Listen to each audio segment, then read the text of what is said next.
हरे कृष्णा। आज की इस क्लास में सभी भक्तों का स्वागत है। हम कीर्तन से स्टार्ट करेंगे।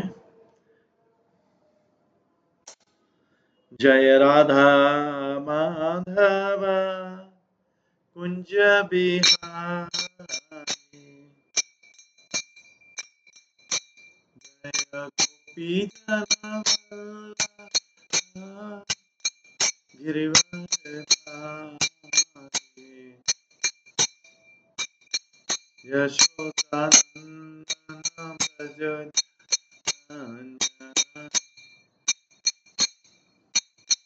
यमुना तीरावनचारी,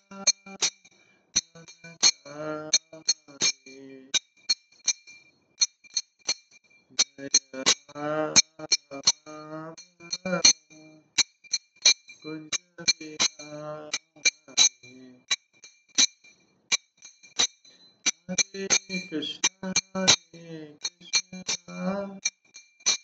कृष्णा कृष्णा हरे हरे राम राम हरे हरे, हरे कृष्णा कृष्णा कृष्णा हरे राम राम हरे हरे, हरे कृष्णा कृष्णा कृष्णा हरे हरे, हरे राम राम हरे हरे, हरे कृष्णा कृष्णा कृष्णा हरे हरे, हरे राम राम हरे हरे, हरे कृष्णा कृष्णा कृष्णा हरे हरे, हरे राम राम हरे हरे, हरे कृष्णा कृष्णा कृष्णा हरे हरे, हरे राम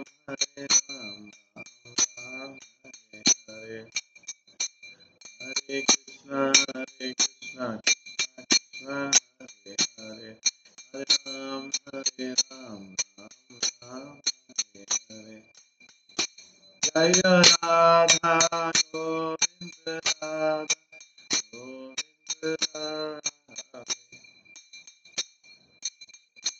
जय राधा माधव राधा माधव राधे,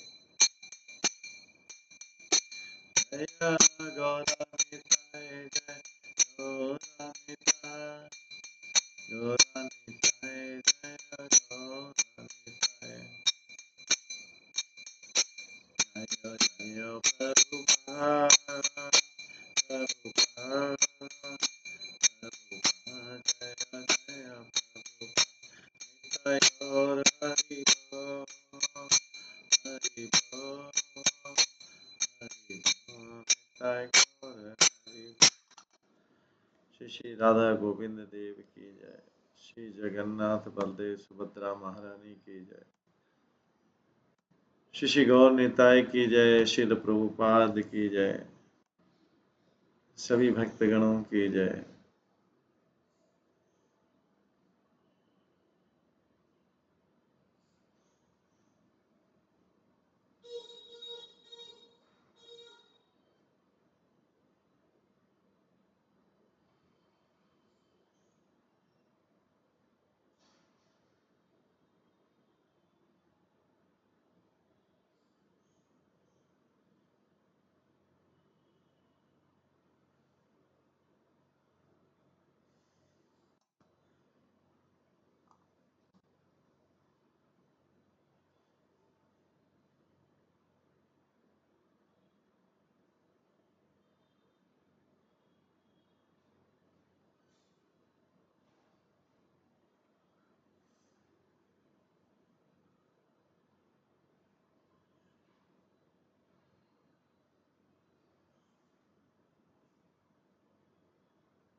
आज की इस क्लास में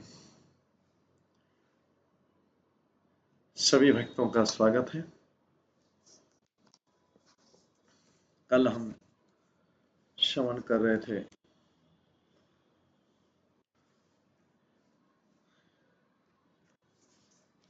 श्री गर्ग संहिता से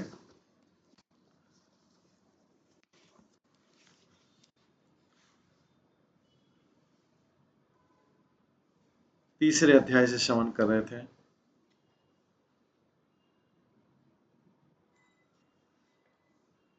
कि मिथिला की जो स्त्रियां थी वो किस तरह से गोपियां बनी। अब चौथे अध्याय में आएगा कौशल की स्त्रियां किस तरह से,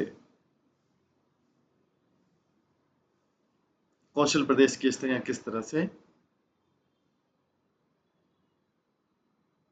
गोपियां बनी। चौथा, नारद मुनि कहते हैं हम मिथिला के नरेश है बहुलाश, कृपया सुनिए कि कौशल की स्त्रियां किस प्रकार से गोपी बनी। ये एक पवित्र कथा है जो सारे पापों को हटा देती और कृष्ण की लीलाओं से भरी हुई है। रामचंद्र की कृपा से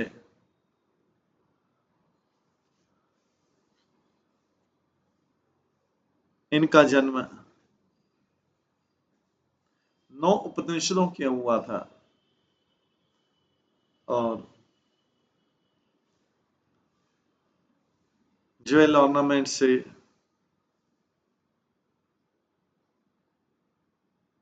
सुसज्जित उनका कई गोपों से विवाह हुआ था। वे युवा और पूर्ण चंद्रमा के समान महिमा मंडित पुष्प, कमल के पुष्प के से डेलिकेट और हंसों के समान ग्रेसफुल थी।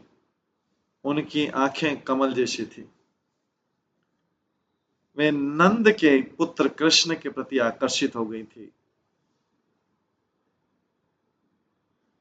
और अपने प्रेमी के रूप में उनसे प्रेम करती थी। मुस्कुराते हुए वे कृष्ण के पीतांबरों की तरफ देखते हुए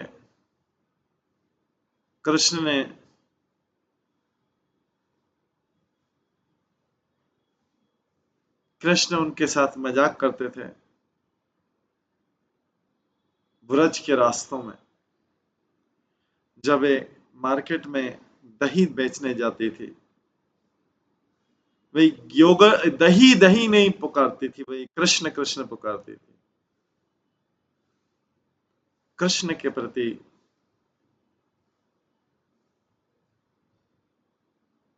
प्रेम से अभिभूत वे वन वन में उनकी खोज करती थी।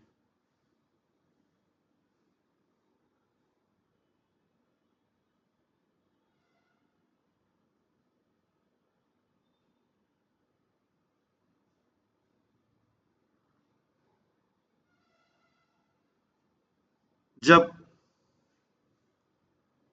वे दूसरी वस्तुओं की तरफ देखती थी जो पृथ्वी जल अग्नि वायु आकाश से बने,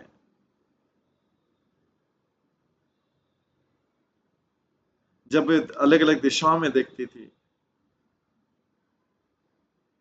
जब वे आकाश में देखती थी, जब वे वृक्षों की तरफ देखती थी और जब लोगों की तरफ देखती थी, वे हर तरफ कृष्ण को ही देखती थी और किसी को नहीं देखती थी। उनका कृष्ण के प्रति प्रेम था, भरा हुआ था उनके हृदय में। कृष्ण ने उनके हृदय को चुरा लिया था।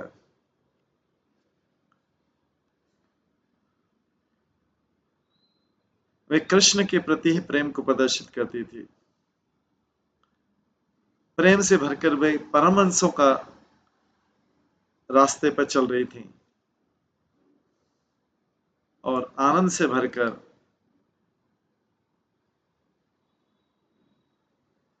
वे ब्रज के रास्ते पर भागती थी। कई बार वे स्तंभित हो जाती थी, कई बार वे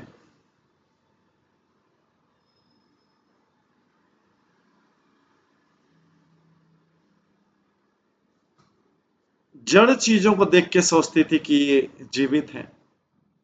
कई बार मौन रहती थी और कई बार वे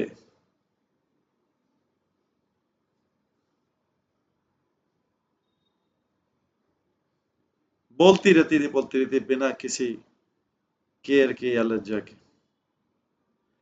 कृष्ण के प्रति विचार करते हुए।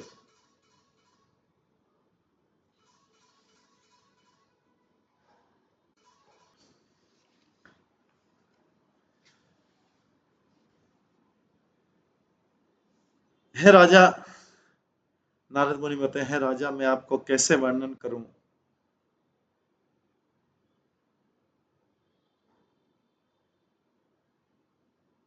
कि उन्होंने कितनी तपस्या की थी, कितनी तपस्याएं की होंगी।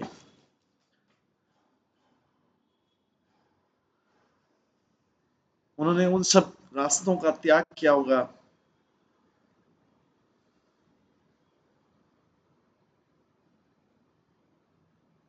जिन सब रास्तों की इच्छा करते हैं सब लोग। अपने सारे हृदय से और इंद्रियों से उन्होंने कृष्ण का प्रेम किया, जो पूर्ण पुरुषोत्तम भगवान।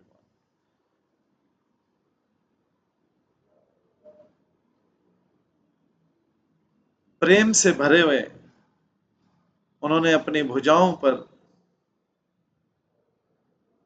भुजाओं को कृष्ण के कंधों पर रखकर रास नृत्य किया था।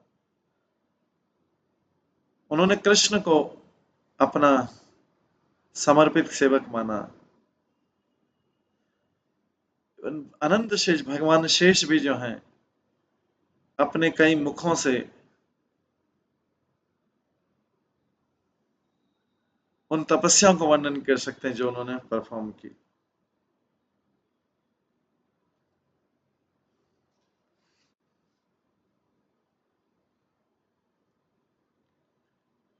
है विदेह के राजा, जो भी योग से, सांख्य से, अच्छे कार्यों से या लॉजिक और फिलॉसफी की स्टडी करके जो कार्य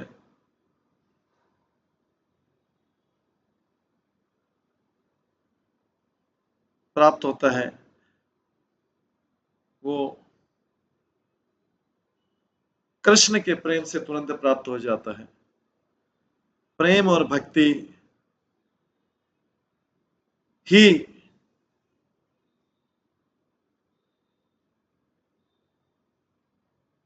प्रेम और भक्ति के द्वारा ही कृष्ण, जो पूर्ण पुरुषोत्तम भगवान है, किसी के सेवक बन जाते हैं।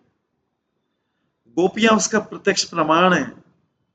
उन्होंने न तो सांख्य योग का पालन किया, न दूसरे किसी योग का पालन किया, क्योंकि उन्होंने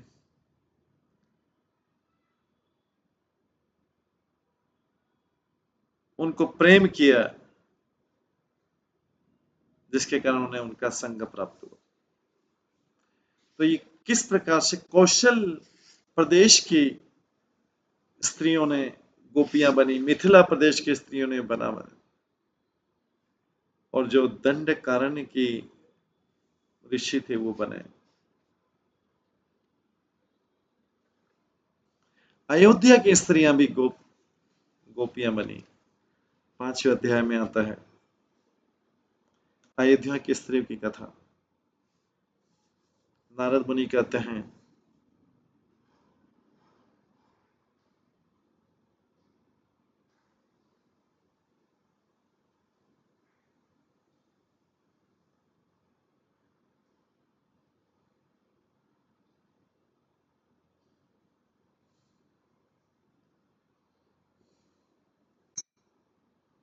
अब अयोध्या की स्त्रियों की कथा सुनो 5वें अध्याय में, जो गोपियां बनी। ये कथा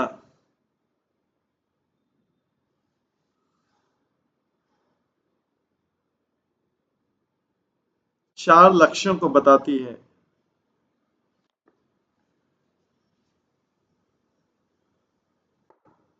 हे मथुरा के नरेश, सिंधु देश में एक सिटी है जिसका नाम है चंपका। वहां का एक साधु राजा था जिसका नाम था विमल। कुबेर के समान बहुत धनी था वो, और सिंह के समान वीर था। प्रहलाद के समान वो शांत था, भगवान विष्णु का भक्त था। उस विमल की 6000 जो सुंदर कमलनयनी रानियां थी, सब बांझ थी, मतलब उनके बच्चा पैदा नहीं हो सकता।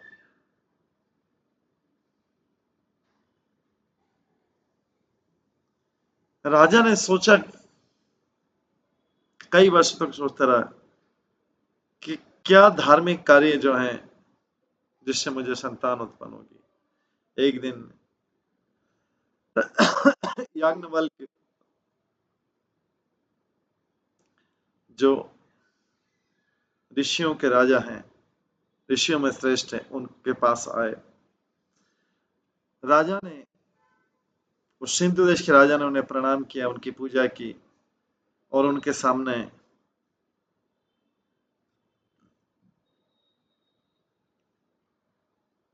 आदर पूर्वक प्रणाम कर खड़े रहे। ये देख के कि किंग किस प्रकार से, राजा किस प्रकार से चिंतित है, उस शांत और सर्वज्ञ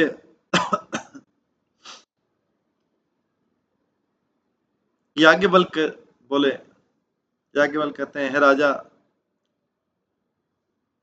आप इतने दुखी क्यों हैं? आपके हृदय में ऐसी क्या चिंता है? मैं देख सकता हूं कि आपके शरीर के जो 7 अंग हैं, वो सब शुभ लक्षणों से हैं भरे हुए। श्री विमल कहते हैं, ब्राह्मण, आपको क्यों नहीं पता ये? क्योंकि आपको क्यों नहीं पता होगा? ये तो पता होगा कि मैं क्यों दुखी हूं। क्योंकि आपके पास से आध्यात्मिक आंखें हैं, आपने बहुत तपस्या करके उन आध्यात्मिक आंखों को प्राप्त किया है।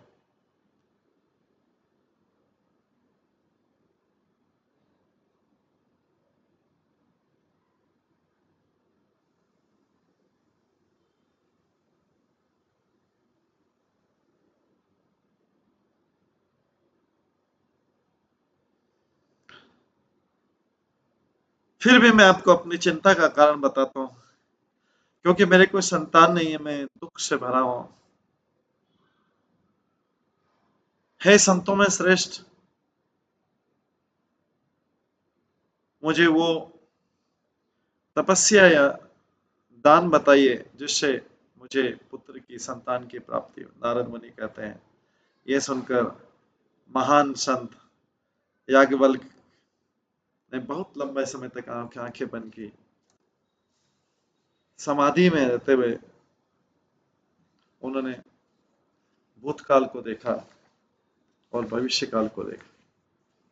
याज्ञवल्क्य ने तब कहा,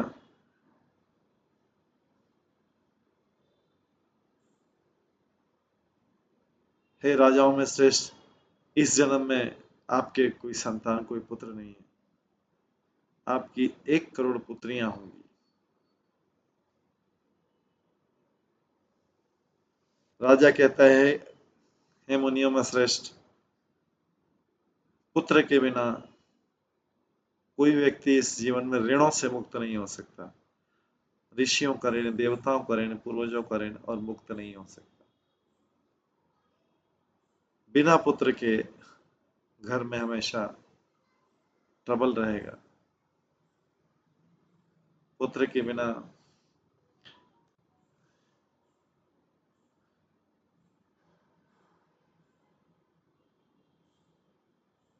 इस जीवन में कोई सुख नहीं है, न इस जीवन में न अगले जीवन में। याज्ञवल्क्य कहते हैं, हे राजा, दुखी मत हो।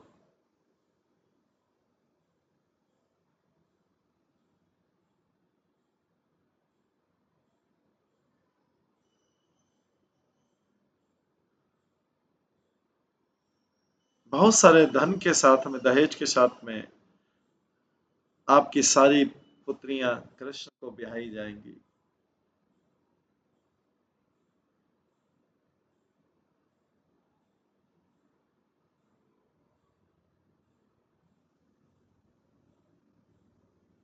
हे राजाओं में सिंह, ऐसा करके आप जो है ऋण से मुक्त हो जाएंगे, देवताओं के ऋण से, ऋषियों के ऋण से, पूर्वजों के ऋण से, और आप मुक्ति प्राप्त करेंगे। नारद मुनि कहते हैं, इन शब्दों को सुनकर राजा बहुत प्रसन्न हुआ और राजा ने पूछा याज्ञवल्क्य से, मुनि से, राजा ने कहा, कृष्ण किस प्रदेश में प्रकट होंगे, किस परिवार में होंगे, उनका रूप कैसा होगा, उनकी जाति क्या होगी,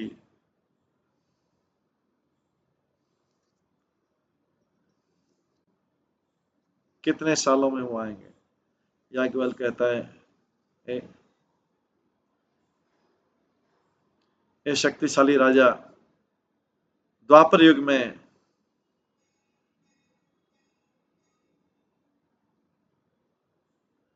जब आप 115 साल तक राज्य करेंगे, तो इस भारतवर्ष में, मथुरा में, यदुओं की शहर, यदु परिवार में, भाद्र महीने में, जो अगस्त सितंबर में होता है,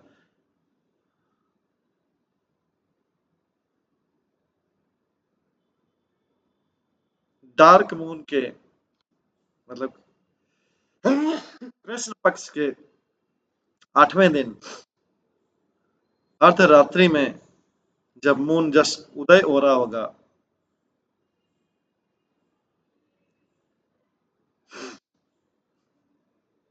जब रोहिणी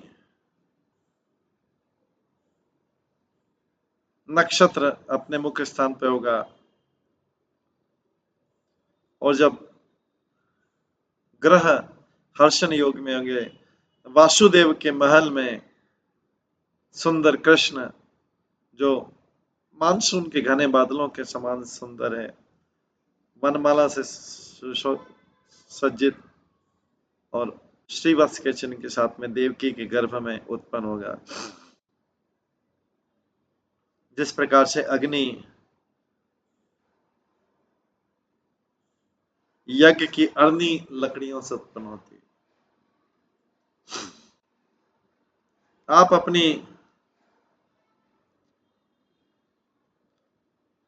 कन्याओं को कृष्ण को विवाह में देना, जिसकी 4 भुजाएं हैं, कमल नयन है, जिनके पीतांबर वस्त्र, इस प्रकार से आप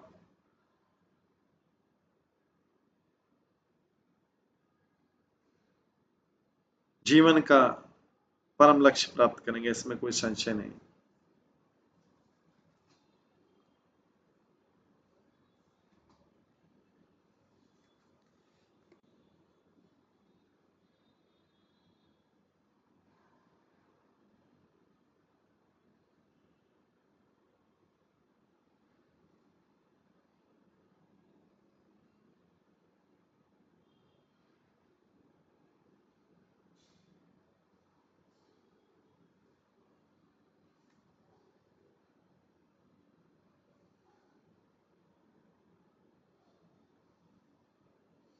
इस प्रकार से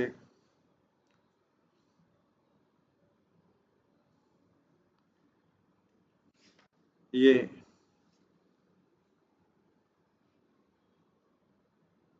याज्ञवल्क्य ऋषि ने उस राजा को, सिंधु देश के राजा को बोला।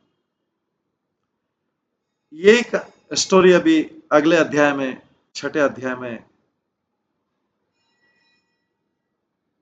लगातार कंटिन्यू रहती है। 6ठे अध्याय में नारद मुनि कहते हैं, उसके बाद में जो महान संत याज्ञवल्क्य है वो चले गए। जो विमल था, जो चंपका का राजा था, बहुत प्रसन्न हुआ। तब जो है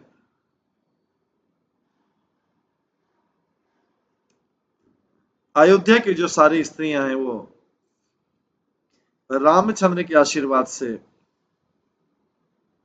विमल की कन्या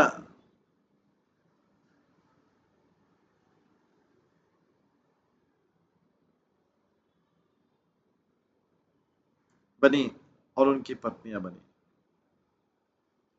अब जब उन्होंने देखा कि जो उनकी पुत्रियां हैं वो मैरिज की एज की हो गई हैं और याज्ञवल्क्य के शब्दों को सुनकर राजा विमल ने कहा,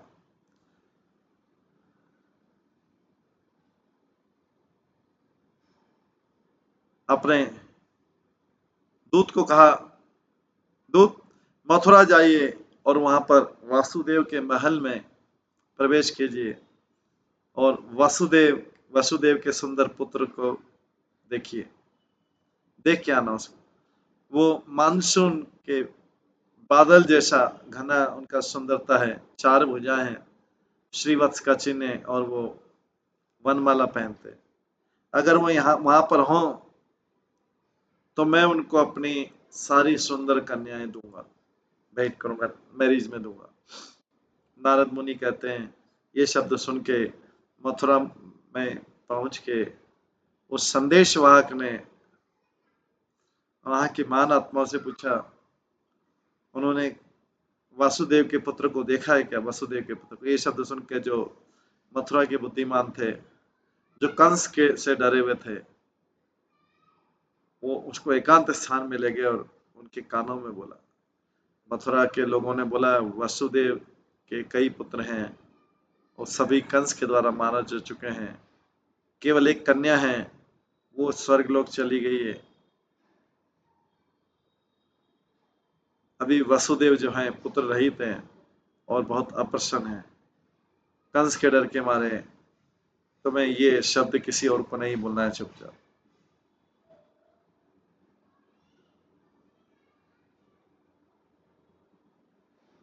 अगर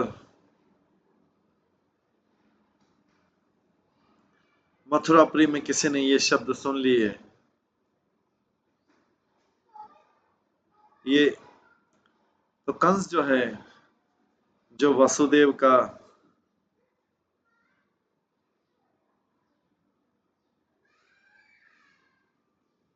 आठवां पुत्र है,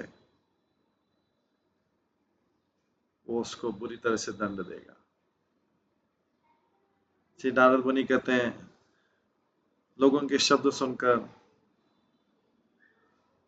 वो संदेशवाहक चंपका शहर में वापिस आ गए और ये अद्भुत कथा जो है राजा को कही।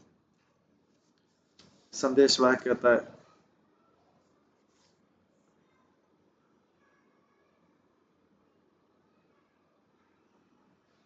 अप्रसन्न और संतान रहित वसुदेव मथुरा में रहते हैं। मैंने सुना है, ये सबने उसने उस राजा को बताया, विमल को, वासुदेव से बात, वासुदेव के बारे के पुत्र के बारे में कहा कि उसके सारे वसुदेव के सारे पुत्रों को कंस ने मार दिया है, केवल एक कन्या थी जिसको कंस ने अपने हाथों से पत्थर में मारा था, वो कन्या उनके हाथ से छूट के स्वर्गलोक में चली गई, वही है। इसके बाद ये सुन के मैंने धीरे से यदुओं की नगरी मथुरा को छोड़ा।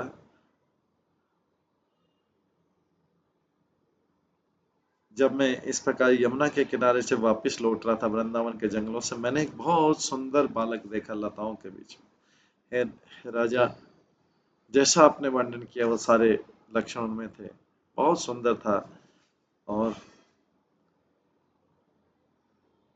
वर्षा के बादलों जैसा श्याम वर्ण का था, श्रीवत्स का चिन्ह बना हुआ था और वनमाला से पहने हुए थे। वो कई गायों और गोपों के बीच में था। केवल एक अंतर है था, उसकी 2 भुजाएं थी, जबकि वासुदेव के संग की 4 भुजाएं पुत्र की। मुझे क्या करना चाहिए बताइए। हे राजा,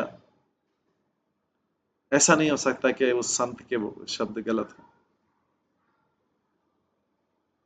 आप मुझे जहां भेजना चाहते हैं फिर से भेज सकते हैं। नारद मुनि कहते हैं, जब राजा सोच रहा था क्या करना है, भीष्म उस समय जो सिंधु देश को जीत प्राप्त करने के लिए हस्तिनापुर से आया, उसकी पूजा करके और उसको कई गिफ्ट देके राजा विमल ने पूछा, विमल ने कहा, याज्ञवल्क्य मुनि ने मुझे कहा था कि भगवान हरि जो हैं, जो पूर्ण पुरुषोत्तम भगवान है, वो देवकी और वसुदेव के पुत्र बनेंगे मथुरा में, इसमें कोई संशय नहीं है। इस ऋषि के शब्द कभी भी गलत नहीं हो सकते हैं। लेकिन पूर्ण पुरुषोत्तम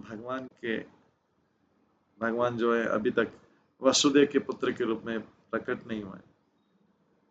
मुझे अपनी कन्याओं को किसको विवाह में देना चाहिए? आप महान भक्त हैं, आप सब कुछ जानते हैं, आपकी इंद्रियां पूरी तरह से नियंत्रित हैं, बाल्यकाल से ही आप बहुत बड़े योद्धा थे, आप एक बहुत बड़े धनुषधारी रहे हैं और वसुओं में श्रेष्ठ हैं। हे बुद्धिमान पुरुष, मुझे कहिए कि मैं क्या करना चाहिए। नारद मुनि कहते हैं, उस महान दार्शनिक भीष्म, जिसके पास आध्यात्मिक दृष्टि है, धर्म का अर्थ समझा उन्होंने और भगवान की महिमा को पूरी जानते उन्होंने राजा विमल से कहा। भीष्म कहते हैं, हे राजा, ये गुप्त बात जो मैंने व्यासदेव के मुख से सुनी थी उसको सुनो। ये बहुत बड़ा सत्य और सारे पापों को हर लेता है, सुनो मुझसे। साधुओं की रक्षा करने के लिए और असुरों को मारने के लिए पूर्ण पुरुषोत्तम भगवान वासुदेव के घर में उनका जन्म हो गया है। हे राजा, कंस के भय से वसुदेव जो है अपने पुत्र को गोकुल में ले गए थे और यशोदा के बिस्तर पे उनको रख दिया था और उन्होंने नंद और यशोदा की जो पुत्री थी उसको ले आए थे मथुरा में, जो माया देवी है। जब कृष्ण गोकुल में बड़े हुए, कोई भी उनका सही परिचय प्राप्त नहीं कर पाया। वही पूर्ण पुरुषोत्तम भगवान गोप के रूप में वृंदावन में रह रहे हैं, रहेंगे वहां पे, छुप के रहेंगे, 11 साल तक रहेंगे और उसके बाद वो कंस को मार देंगे और उनकी फिर सही रूप उनका प्रकट होगा।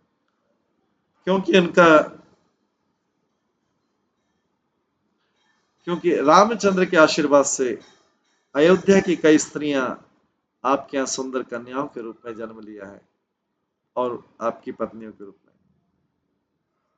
अपनी कन्याओं को उन छुपाए हुए पूर्ण पुरुषोत्तम भगवान के साथ उनका विवाह करना, इसमें देरी मत करना,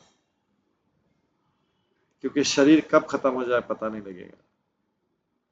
नारद मुनि कहते हैं, सर्वज्ञ भीष्म ने ये सारे शब्द कहे और फिर हस्तिनापुर के चले आए। इसके बाद राजा विमल अपने सेवक को नंद महाराज के पुत्र के पास भेजा, नंद महाराज के पुत्र कृष्ण के पास भेजा। यही कथा आगे कंटिन्यू करते हुए नारद मुनि कहते हैं, वो संदेश वाहक जो था वो सिंधु देश से मथुरा की तरफ गया।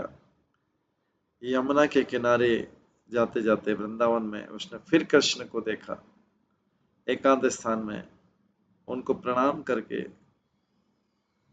और उनको परिक्रमा करके संदेशवाहक ने राजा विमल ने जो शब्द बोले थे उसको रिपीट किया। वो संदेशवाहक ने भगवान को बोला, मैं आपको पूर्ण रूप से प्रणाम करता हूँ। आप पूर्ण पुरुषोत्तम भगवान हैं, जो केवल संत भक्तों द्वारा देखे जाते हैं और जिनको कोई भी अप्रोच नहीं कर सकता।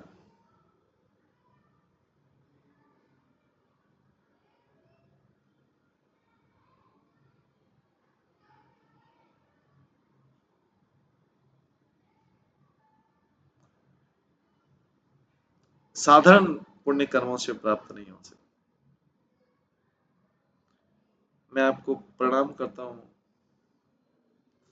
जो आध्यात्मिक गुणों के सागर हैं और जो गायों को, ब्राह्मणों की और देवताओं की, वेदों की, संत पुरुषों की रक्षा करते, धर्म की रक्षा करते हैं और असुरों का वध करते हैं।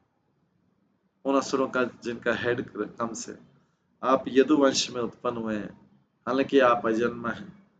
पूर्ण पुरुषोत्तम भगवान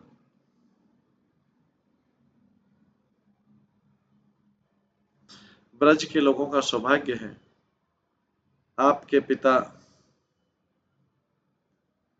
का वंश जो है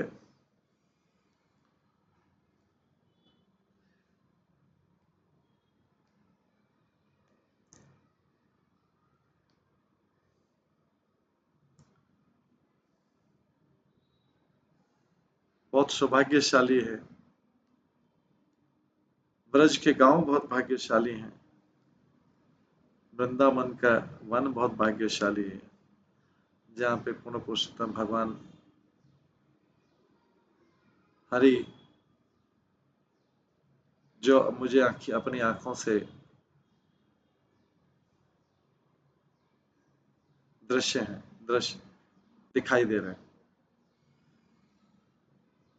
जो भगवान गोपियों के नाथ हैं, प्राणनाथ है और राधा रानी के गले के रत्न हैं, वो मेरे अभी आंखों के सामने प्रवेश की। मैं स्वयं अपने भाग्य का कैसे वर्णन कर सकता हूँ।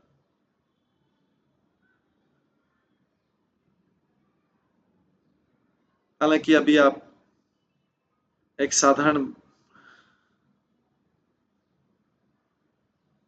ग्वाल बाल लग रहे हैं। आपका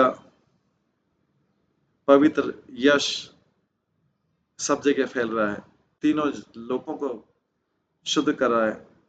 जैसे परफ्यूम जो होता है और कस्तूरी गंध सारी दिशाओं में सुगंध फैलाती।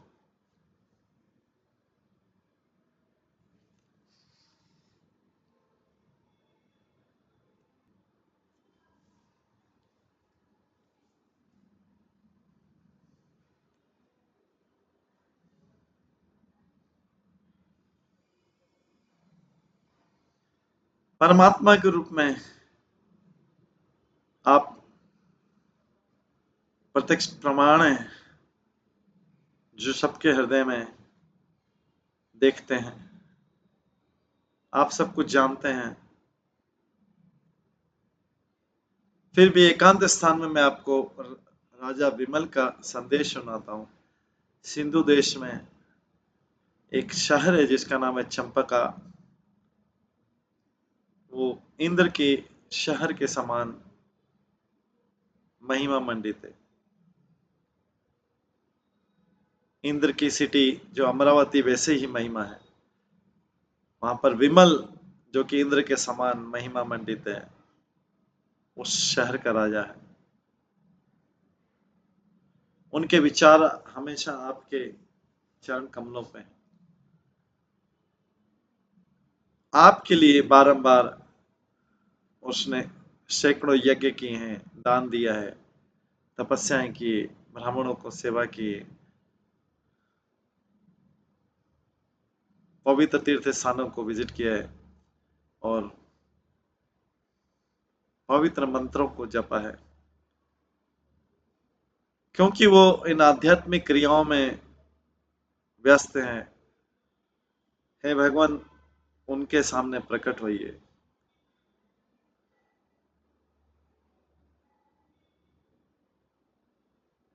उनकी पुत्रियां, जिनके जो कमल नयन पुत्रियां हैं, वो बहुत समय से आपको खोज रही हैं, अपना परफेक्ट हस्बैंड बनाने के लिए।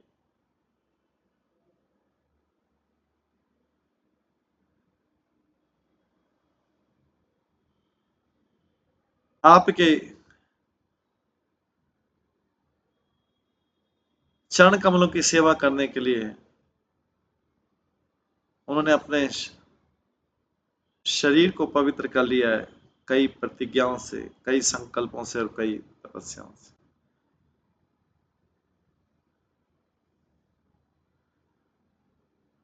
हे ब्रज के भगवान,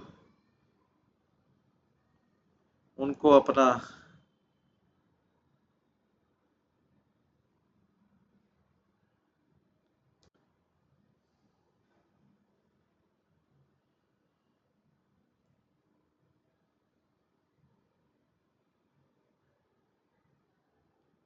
उनको अपना समय दीजिए, कीमती समय, अद्भुत समय दीजिए, और उनकी बात सुनिए और उनके हाथों को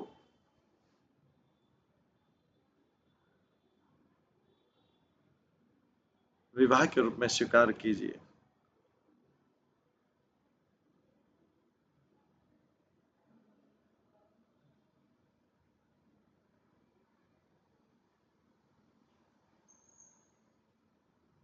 ये समझिए कि क्या करना चाहिए, और तुरंत जाइए और सिंधु देश को अपनी उपस्थिति से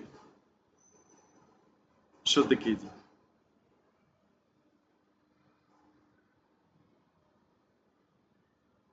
नारद मुनि कहते हैं, उस मैसेंजर संदेश वाहक के शब्दों को सुनकर भगवान कृष्ण जो है, उनके साथ में चंपक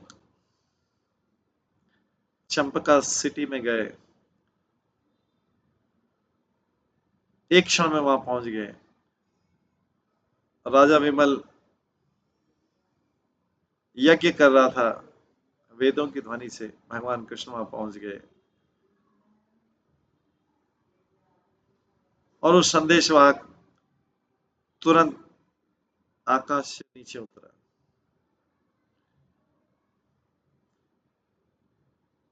सुंदर कमल नयन भगवान को देख के, जो कि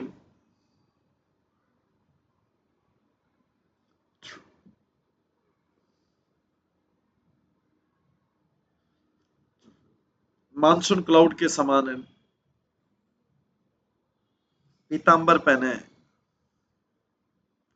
और वनमाला पहने, श्रीवत्स का चिन्ह बांधे, वो यज्ञ वाले स्थान में गए।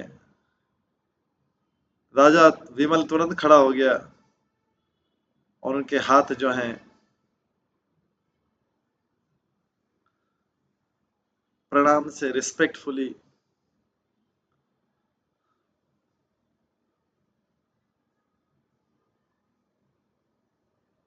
उनके जो बाल थे, वो आनंद के मारे, शरीर के बाल आनंद के मारे खड़े हो गए। तब प्रेम से भरकर भगवान के चरण कमलों पर गिर पड़े।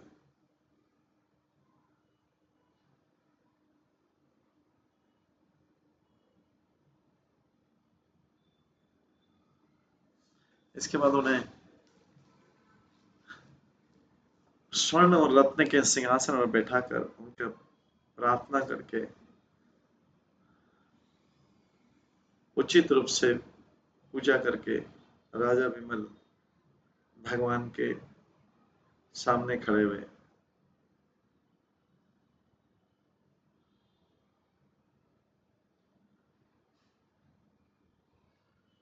उन्होंने उन सुंदर कन्याओं के ऊपर दृष्टि डाली, जो उनकी तरफ देख रही थी कई खिड़कियों से।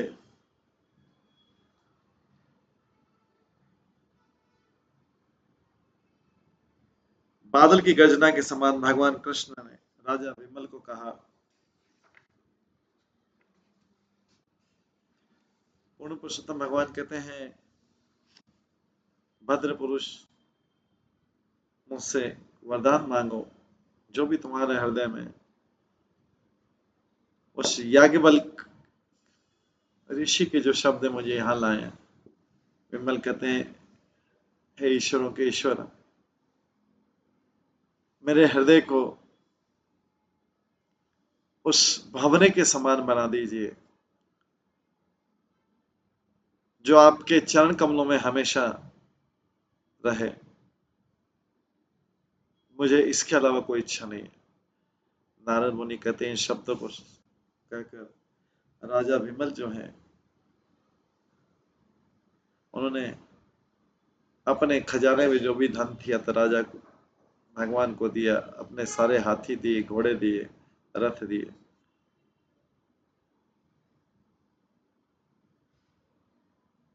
उन्होंने पूरे भगवान को पूरा समर्पित कर दिया अपने सारे हृदय से। हे राजा, अपनी सारी कन्याओं को भगवान कृष्ण को देकर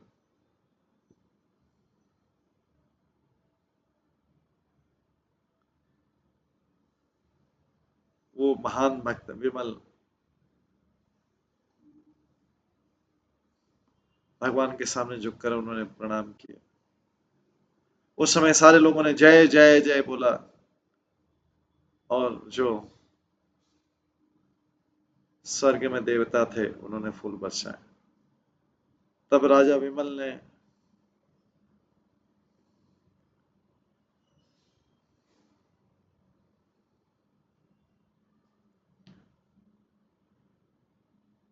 एक आध्यात्मिक रूप धारण किया, कृष्ण के समान, और कामदेव के समान महिमा मंडित होके, और 100 सूर्यों के समान प्रकाशमान होके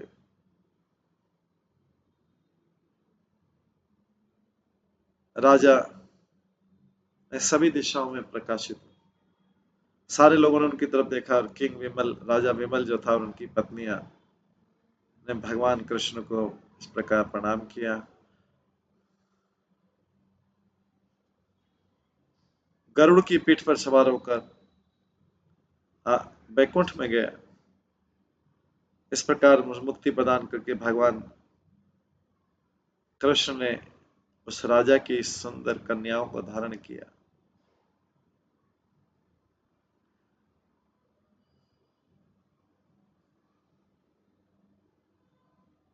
काम्य वन में एक आलिशान महल में, उत्कर्ष महल में भगवान कृष्ण की पत्नियां रहती थी। अलग अलग प्रकार से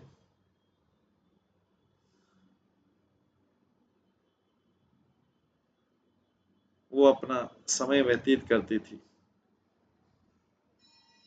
भगवान कृष्ण ने अपने आप को कई रूपों में विस्तार कर, जितनी वो पत्नियां थी उतने विस्तार करके और उनके हृदय को प्रसन्न करके भगवान कृष्ण जो है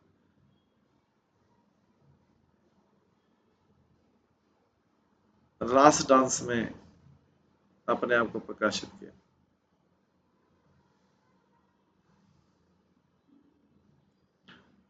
जैसे उन्होंने रास डांस में आनंद प्राप्त किया,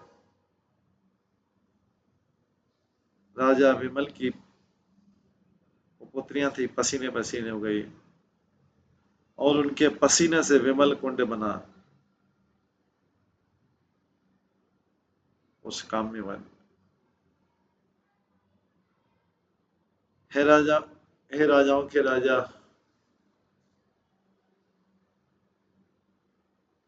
बहुलाश्व को बोलते हैं नारद मुनि, राजाओं के राजा। उसका दर्शन करके, उसका जल पी के, उसमें स्नान करके, उस पवित्र झील में स्नान करके व्यक्ति अपने पापों को नष्ट कर देता है।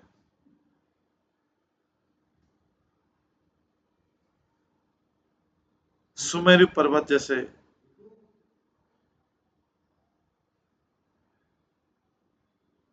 सुमेर पर्वत जैसे बड़े बड़े पापों को नष्ट करता है और गोलोक वृंदावन बन जाता है।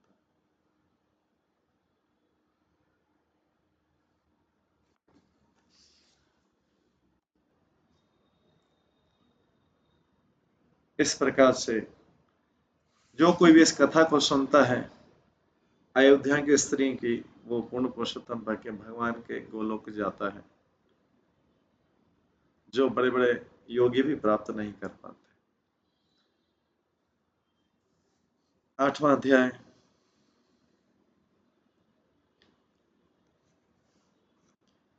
यज्ञ सीता की कथा में एकादशी की महिमा। नारद मुनि कहते हैं, ए मिथिला के राजा,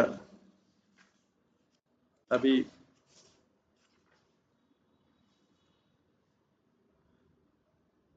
एकादशी की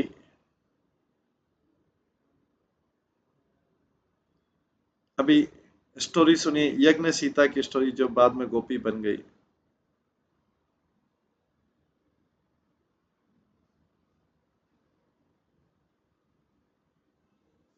दक्षिण शहर में देश जिसका नाम उसीनर, जहां पर 10 साल के लिए वर्षा नहीं हुई, ऐसा लगा कि कभी वर्षा नहीं होगी। जो धनी गोप थे वहां पे जो रह रहे थे, उन्होंने ट्रैवल किया अपनी परिवार और गाय के साथ में व्रज में। हे राजा, राजा नंद महाराज की सहायता से उन्होंने वृंदावन में, क्योंकि वहां से तो चले गए थे अपने गायों और गोपल के, वहां पे 10 साल तक वर्षा नहीं हुई थी। उन्होंने अपना घर पवित्र वृंदावन में बनाया, यमुना नदी के किनारे। यज्ञ सीता, जो जिसने भगवान रामचंद्र से आशीर्वाद प्राप्त किया था,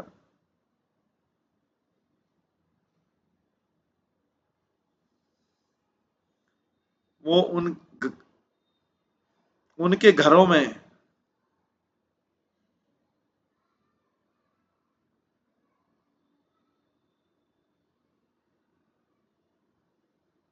उन लोगों के घर में सुंदर गोपियों के रूप में जन्म ली गया। जब उन्होंने सुंदर कृष्ण को देखा, वो उनके प्रेम के कारण पागल हो गई।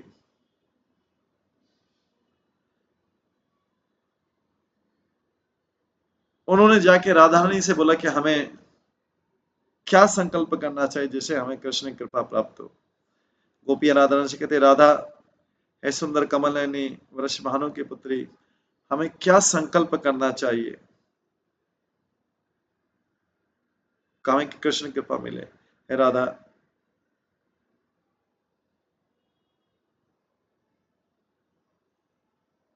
आपने कृष्ण को अपना नम्र सेवक बना लिया है। आप सारे ब्रह्मांडों में सबसे सुंदर कन्या है। आपने सारे शास्त्रों का सार समझ लिया। राधा रानी ने कहा, भगवान कृष्ण की कृपा प्राप्त करने के लिए आपको एकादशी का संकल्प लेना पड़ेगा। इससे भगवान कृष्ण आपके सेवक बने, इसमें कोई संशय नहीं है। गोपियन का राजा राधा रानी, हमें अलग अलग एकादशी का नाम बताइए, सारे साल में जो आती, और अलग अलग एकादशियों को किस प्रकार से मनाना चाहिए। राधा रानी ने कहा, मार्ग शीर्ष महीने में कृष्ण पक्ष में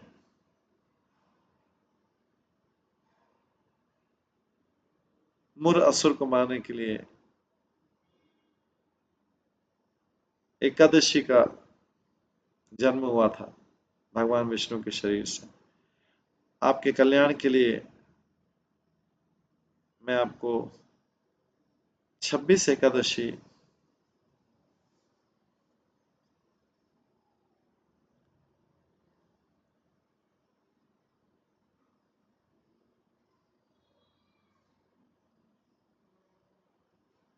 पवित्र एकादशी बताऊंगी जो अलग अलग महीनों में आती है। उनके नाम है उत्पत्ति एकादशी, मोक्षदा एकादशी, सफला एकादशी, पुत्रदा एकादशी, सत्यला एकादशी, जय एकादशी, विजय एकादशी, आमलकी एकादशी, पाप मोचनी एकादशी, कामदा एकादशी, वरुतिथि एकादशी, मोहिनी एकादशी, अपरा एकादशी, निर्जला एकादशी, योगिनी एकादशी, देवशयनी एकादशी, कामिनी एकादशी, पवित्र एकादशी, अजय एकादशी, पद्मा एकादशी, इंदिरा एकादशी, पशकुंशा एकादशी, रमा एकादशी और प्रबोधिनी एकादशी। दो एकादशी जिनके नाम है सर्व संपत प्रदा एकादशी, दोनों का नाम है। इस प्रकार से 26 एकादशी होती है साल में।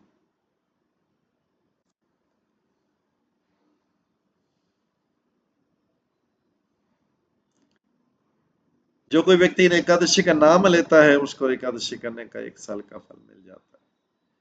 हे ब्रज की कन्या, ये एकादशी पालन करने के नियमों मुझसे सुनो। एकादशी के दिन व्यक्ति को अपने इंद्रियों को नियंत्रित करना चाहिए और जमीन पर सोना चाहिए। द्वादशी के दिन उसे केवल एक बार खाना चाहिए और एकादशी के दिन व्यक्ति को शुद्ध हृदय होना चाहिए, बहुत क्लीन और स्वच्छ वस्त्र पहनना चाहिए, एक बार पानी जल पीना चाहिए, ब्रह्म मुहूर्त में उठना चाहिए और भगवान कृष्ण के सामने प्रणाम करना।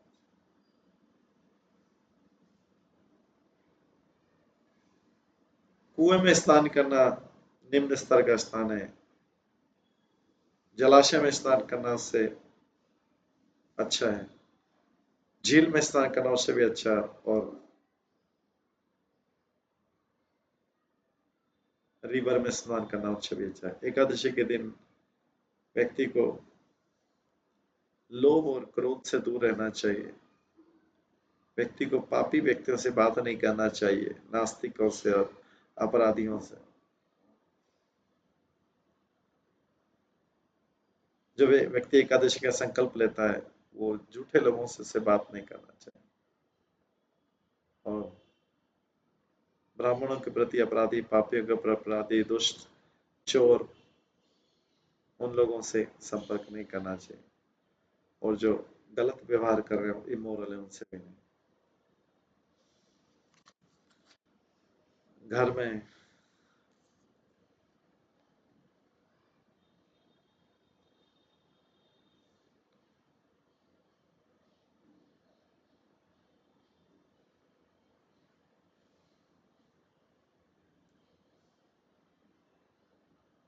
भक्ति के साथ में हृदय में भगवान कृष्ण की पूजा करनी चाहिए। उनको भोजन और दीपक अर्पित करना चाहिए और भगवान कृष्ण के बारे में स्टोरी सुनना चाहिए ब्राह्मणों से और उनको दक्षिणा देनी चाहिए। व्यक्ति को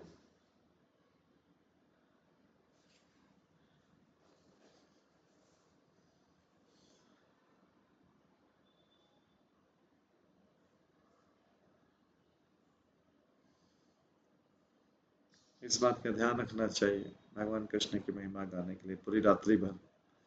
जब एकादशी अंत होता है, द्वादशी स्टार्ट होता है, तो व्यक्ति को 10 चीजें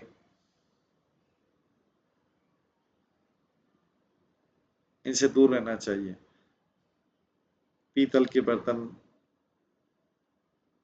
मांसाहार, मसूर दाल, कोदरवा अनाज, चिकपीस, पालक, हनी, दूसरों का भोजन, 2 बार भोजन, ये सब अवॉइड करना चाहिए। Gambling, playing.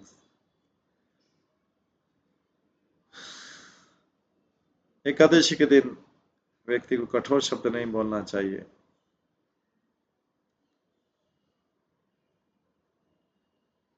और दूसरी चीजें हिंसा, क्रोध, झूठ बोलना, ये सब नहीं करना चाहिए।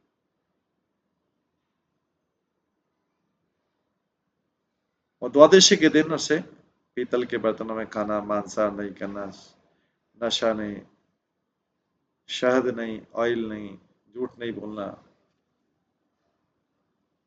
ये सब चीजें नहीं खानी चाहिए। इन नियमों का पालन करके व्यक्ति को संकल्प लेना चाहिए एकादशी द्वादशी के दिन। गोपी कहती, हे भद्र पुरुष, ये एकादशी का संकल्प कब लेना चाहिए और इसका फल क्या होता है, हमें बताइए। राधा रानी कहती हैं, अगर द्वादशी जो है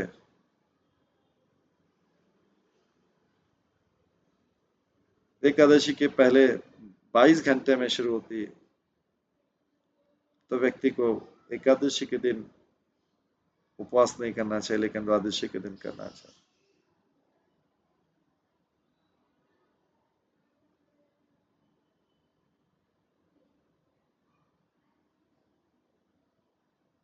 ऐसी एकादशी के दिन व्यक्ति को उपवास नहीं करना चाहिए। जब एकादशी कंप्लीट होकर द्वादशी आती, तब एकादशी का उपवास करना चाहिए। हे ब्रज की कन्याओं, अब मैं आपको बताऊंगी कि इसका फल क्या होता है, एकादशी का फल पालन करने का फल क्या होता है, एकादशी पालन करने का फल क्या होता है। तो ये हम कल की क्लास में श्रवण करेंगे। आज समय हो गया, इस क्लास को यहीं पे विराम देते हैं। एकादशी पालन करने का फल क्या होता है। हरे कृष्णा। सभी भक्तों का बहुत बहुत धन्यवाद। सभी भक्तों के लिए एक बार हरे कृष्ण महामंत्र का जप करते हैं। हरे कृष्णा कृष्णा कृष्णा हरे हरे, हरे राम राम राम। श्री श्री गर्ग संहिता ग्रंथ की जय, श्री गर्ग मुनि की जय, सभी भक्तगणों की जय। हरे कृष्णा हरे कृष्णा, हरे कृष्णा कृष्णा कृष्णा हरे हरे, हरे राम राम।